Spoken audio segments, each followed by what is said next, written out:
That thought always crosses, I think every older AAA player's mind.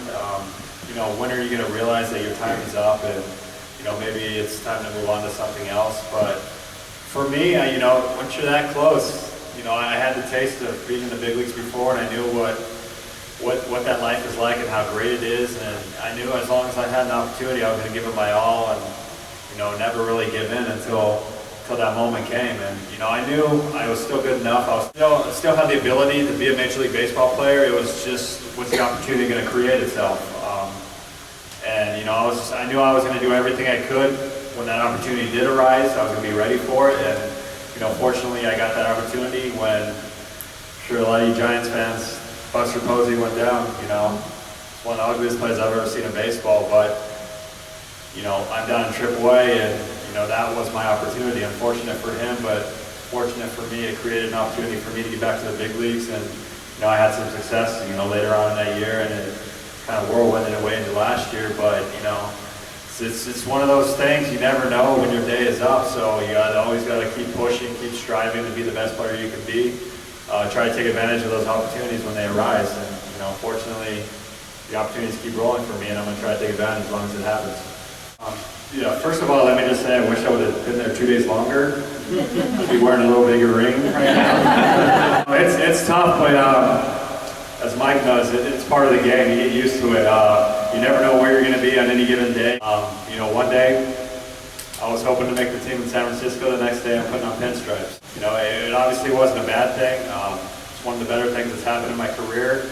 You just kind of get used to it. It's part of the game of baseball. You live in some podunk towns, and then you live in, Midtown Manhattan the next day. The good things about the Yankees, and something I really wasn't expecting, is you're treated like you're a future Hall of Famer no matter who you are. I was welcomed in with open arms by Derek Jeter. He's in that clubhouse keeping it light, keeping everybody, laughing, having a good time. But when we go out there, 7:05 starts, that first pitch is thrown. It's game time. We're all serious. We're all business. It's a clubhouse full of guys who know how to play the game right, know how to have fun doing it, and it's truly an honor to get to play with those guys.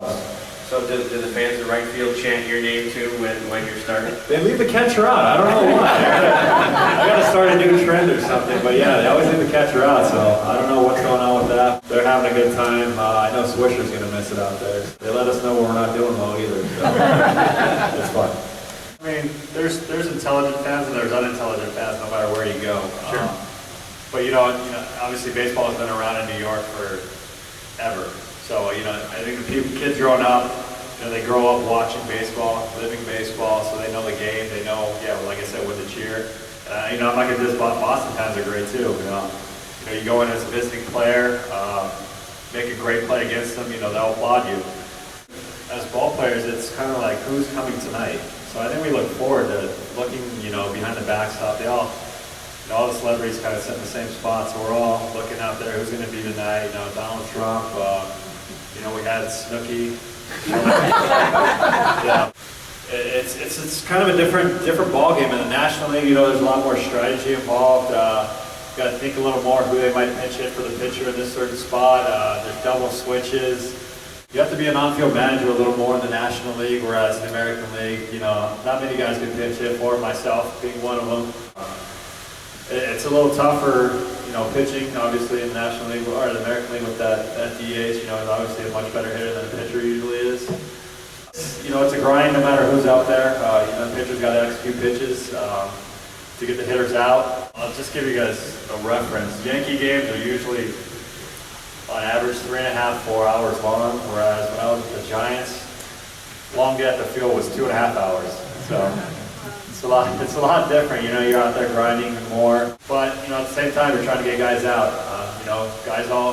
Every hitter has a weakness, believe it or not. Miguel Cabrera, there's some weakness somewhere in there. We're still trying to find it. I don't think you could ever say it gets easier. There's always a guy behind you willing to take your spot at any given moment. So every day's a grind. I'd say I'm more comfortable with my routine. I'm more aware of what's expected of a Major League Baseball player, what you need to do in order to create, your best chance of success out there. I think it's the hardest game in sports. Doesn't matter where you're playing. If you're on a little league field, you're out here, or you're in Yankee Stadium. It's a tough game.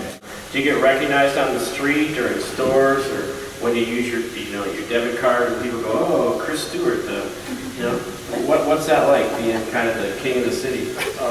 I'm pretty much the exact opposite of the king of the city. So I think I could walk in my full uniform downtown New York. So right now. So I mean, I love it. I don't want to be Derek Jeter. I feel bad. I feel good and I feel bad for the guy. He can't walk out of the hotel without a million people bombarding him. Pictures, autographs, and obviously, it's because of what he does on the field and being famous. But, I'm happy with my simple life. I'll go and play every day, have a great time, do what I love to do, and it's like I said before, it's really a blessing to come to the ballpark every day.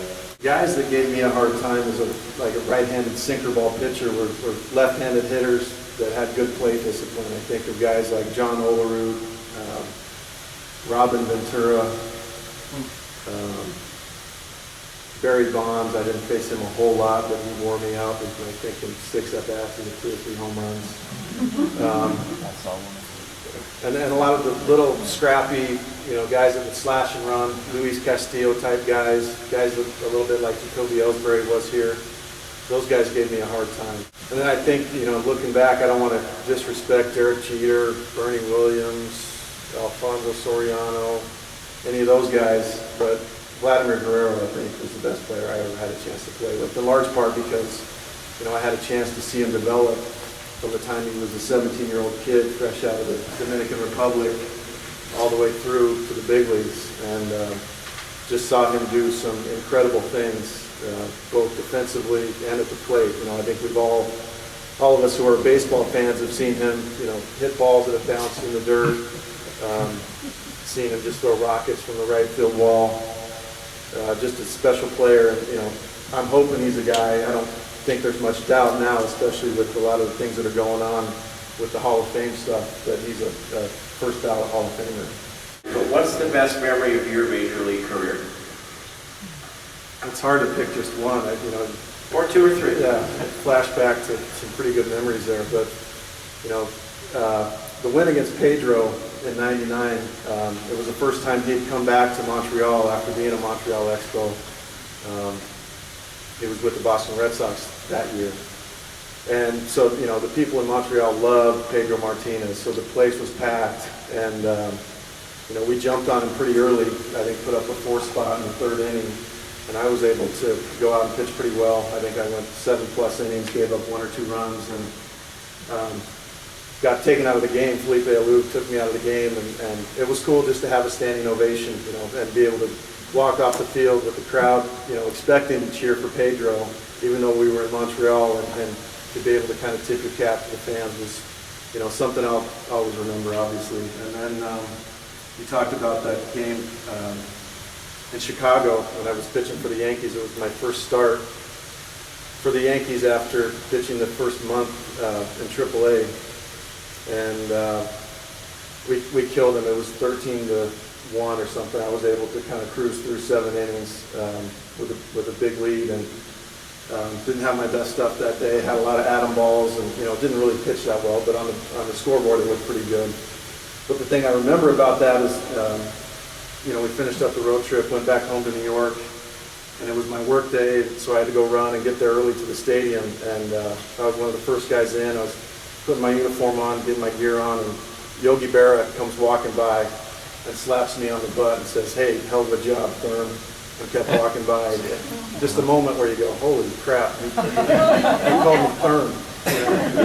But pretty cool memories, and